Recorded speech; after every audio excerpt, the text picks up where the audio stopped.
One of the most effective brawl maps in Overwatch 2 is Oasis University, and I'm going to teach you how to play it. University has narrow corridors and tight corners that enable brawl heroes to get more value. Yes. The best tank picks are Reinhardt, Orisa, Junker Queen, Ramattra, and Zarya for their ability to fight effectively at close range. Wait, who is this? Best picks are Mei, Sim, Bastion, Junkrat, Hanzo, and Reaper. Most of these heroes are very effective in close quarter situations, and those that are not are capable of spanning small corridors to put pressure on the enemy. The best support picks are Bap, Lucio, and Moira, all of which benefit from the map geometry on University. Yes. There are two important lanes on the map to consider. The high ground, a generally open lane, and the closed lane on the opposite side of the point. Heroes such as Baptiste or Hanzo benefit from controlling the high ground as a vantage point, while Orisa or Junkrat would prefer to control the opposite lane, as they excel in tight spaces. If you need to contest an opponent on high ground, Lucio is great for the job, and can even look for boops. In terms of defending kill boxes, University has three general locations. The first kill box is the mega space, where it is easy to get a pick and engage. Yes. The second are the two doors, which for example, wait, this guy's cooking. Allow you to trap attackers. At a Symmetra, if you dude, that shook my soul. Don't ever do that again. Want to microwave audio balancing, brother.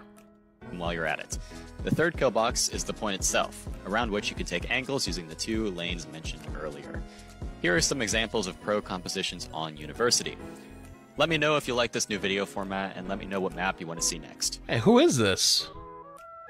Coach OC.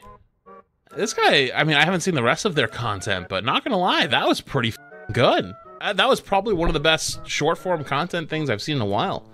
Yeah, the cat, huh? No, don't ever blast it that loud again, I swear to God. There are plenty of GM players out there that don't know how it works either. That's kind of true. That's actually so true. Not including Brig on a Brawl map is crazy. Brig is not typically played within Brawl compositions, especially in the highest level of play. Holy shit, this guy actually knows his shit. Wait, this guy, this is, dude, you actually want legitimate educational shit. This guy cooks. Thank God. Actually did not back down from Tech Talk comments being like, oh my God, no Brig and Brawl? That's crazy. Nah, dude, you're an idiot. Overwatch fans, we need to have a talk. What is it that satisfies you with this game? What? That's a good question. Is it that makes you hop on this game and genuinely wonder to yourself, why do you keep playing this game? What's the answer, chat? For all of those that are saying Stockholm Syndrome and making jokes about being just sunk in too deep, you know what the answer is actually for you guys, unfortunately? You don't want to suck at a game anymore. You probably put a bunch of time in Overwatch. You understand the game, mostly. You might not be the best mechanically, but you know swaps. You know what characters play with what other things. You know the community. Don't have any. You know the streamers. Games. You know all the... Bingo, you got it. If you changed from Overwatch to Valorant today, you'd have to catch up on 3 years... Stockholm Syndrome. Flat's the answer, Stockholm Syndrome. Oh, I get railed every day, but now I can't live without it. 3 years you'd have to catch up on. Actually, almost 4 years of learning, catching up with everyone else. It takes a lot of effort, you know? If you went to Fortnite today, you'd have to, let's say you played build mode, you'd have to learn against people that have been building for 5 or 6 years. Unfortunately, when there's no new AAA title FPS games, first-person shooter, competitive PvP games that come out, everyone's kind of stuck in their own communities, and it's tough to jump games. Yeah, you can go play Valorant for a couple weeks. Yeah, you can go play Fortnite for a couple seasons. Go see the new Fortnite Lego mode, or, you know, the anime collabs like they did, like the Dragon Ball Z one. Those things are fun, but are you really going to stay there for very long? Nah, you probably eventually get bored of getting shit on. Eventually, you know, first like week or two is okay, and then after like 2-3 weeks, you're gonna start dying a lot, and you're like, well, I'm gonna go play more Overwatch.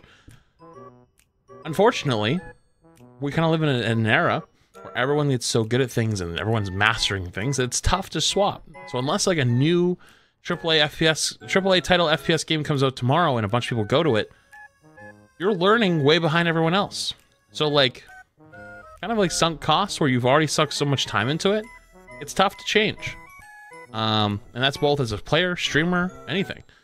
But on top of that too, I think Overwatch has done a lot better this year. Don't get me wrong, between like March and June/July, things were getting kind of touch and go there for a little while. You know, they stopped doing drops. Lifeweaver was a disaster, like just boring, nothing, no content. They canceled the PvE. We were not looking good for a little while there, for a few months, but you know, now that the Microsoft deal's gone through, things are looking pretty good, right? Things are looking okay, and slowly but surely making its way back up. So I don't know what your answer is, chat. Not to mention communities are super toxic towards new player in lot of games. That is actually true. That's true. One of the biggest rules of Overwatch is never tell people that you're a new player. Don't ever. Don't ever say at the beginning of the game, like, oh, I'm new. Nope. Bad idea. Bad idea. I've been playing since in 2019. Game count 2020. Don't care. Been playing since 2019. I'm a dev. Yep. I've been behind the scenes. I actually was a beta tester. Same with WoW. It's a feeling like it's a brighter future lately. Yeah, WoW I think is winning a little bit more than Overwatch at the moment, but like, you know, it's a common sentiment. But yeah, I don't know. I would say that a big part of it is, you know, people kind of like are comfortable wherever they're at and they're scared of change. So, you know, it is what it is. My coach thanks to 2 gifties. Appreciated. So I don't know what your answer is, but whenever this becomes a video, I'm curious to read some of the answers. See what people say. Let's continue. The reason I want to make... Let me just do it at the start, just in case you just came in. Overwatch fans, we need to have a talk. What is it that satisfies you with this game? What is it that makes you hop on this game and genuinely wonder to yourself, why do you keep playing this game? The reason I want to make this video and make this point as a whole is because some people just cannot seem to make up their minds or just change their minds every other day. One of the biggest issues that I genuinely realize as a whole is that the Overwatch community is just very bipolar with what they want. Very true. They want something, then they don't want it, then they want it again, then they want something completely different by the end of the month. That is true, but it's a little more than a month. I think the gameplay loop gets boring, which is why I'm looking forward to Season 9, because one of the things they talked about is changing fundamentally the gameplay loop with burst damage and burst healing. And I think that's why the original surge of Overwatch 2 was so successful, and people loved it for the first, like, 2 months, is it was new, it was fresh, it felt good. Because the gameplay loop of Overwatch does get tiring. It's like none of you can make up your minds. It's only the people who actually know what they're talking about, like the actual good players of this game that actually know what they want. And they're called professionals for a reason, because they've actually played the game long enough to understand the qualities of this game and what makes this game good. One of the reasons why a lot of you hate streamers like Flats is... Wait, what? Because he's correct. None of the things he says are necessarily wrong. You just don't know how to take the truth. A lot of the things that most creators say about the Overwatch player base are also... Nah, this one back to back with the other one, now you guys are going to all say pre-watched. Nah, there's no way. Genuinely correct. Yeah, I'm sorry. To take the truth, a lot of the things that most creators say about the Overwatch player base are also genuinely correct, because a lot of them see you for who you really are. A lot of the creators on this app see a lot of the Overwatch player base as this extremely content hungry player base that are never satisfied with what they get. Y'all ask for something, you get it, you're never satisfied. Y'all ask for something else, you get it, and you're still not satisfied. Damn, bro, I wasn't expecting to just randomly appear in this one. I'm not gonna lie, that hit diff. Yo, that means a lot, dude. Hey, that means a lot. I appreciate that, because sometimes it gets tiring, right? I've taken a bit of a backseat the last few months, kind of more in a wait-and-see type of mode, you know?